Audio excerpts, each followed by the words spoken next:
friends, welcome to another episode of The Situation Room. Today we're diving into a bold claim by Venezuelan dictator Nicolás Maduro. He recently stated that he commands 8.2 million militiamen ready to defend the nation against what he calls U.S. aggression.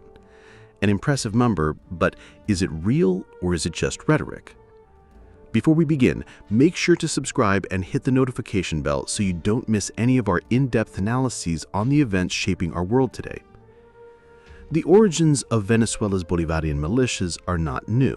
They were established by Hugo Chávez in 2006 as a complement to the regular armed forces.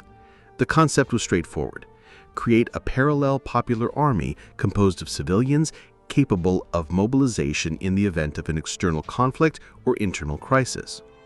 Over the years, the militia became not just a military auxiliary, but a political and symbolic pillar of the so-called defense of the Bolivarian revolution.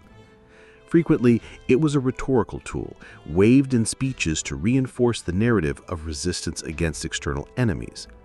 But today's context adds a new layer of complexity.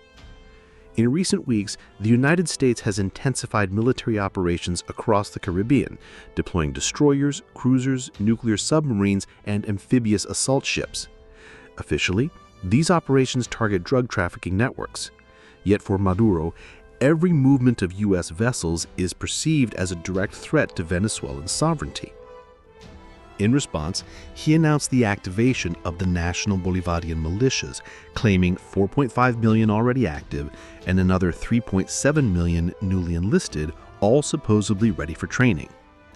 And here lies the central question: is this figure real or just another act of political theater?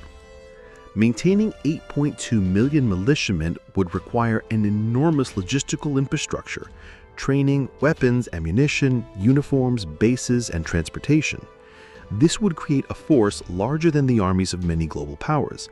Yet Venezuela, mired in a deep economic crisis, struggles even to sustain its regular soldiers. So, how much of Maduro's number reflects reality, and how much is carefully crafted political messaging? Military analysts argue the figure is inflated, a psychological weapon, not a literal head count. It projects strength not necessarily through armed men, but as a political tool, reinforcing internal resistance, boosting morale among supporters, and signaling to the outside world that any intervention would face an armed populace. But is rhetoric enough? If the 8.2 million are more symbolic than real, mobilization could collapse at the first true test. Poorly trained, poorly equipped militias would stand little chance against professional forces. On the other hand, strategically, the announcement might succeed in its main goal, discouraging foreign intervention by projecting the illusion of strength. Domestically, it frames Maduro as a defender of the nation. Abroad, it paints a picture that intervention would be anything but quick or painless. This leaves us with two scenarios. In the first, Maduro's claim is simply another chapter in the long Chavista tradition of propaganda, numbers too large ever to materialize. In the second, even exaggerated statistics achieve their purpose, deterring adversaries and prolonging the regime's survival. In Venezuela, numbers themselves are weapons.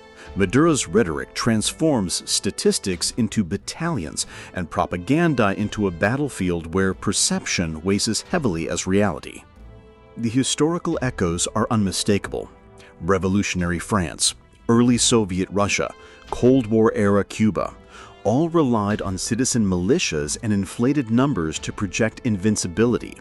The principle is always the same: make the enemy hesitate, make the populace believe in its own strength, and turn perception into power. And today in Venezuela, this theater of force is magnified by social media, global attention, and U.S.-Venezuelan tensions.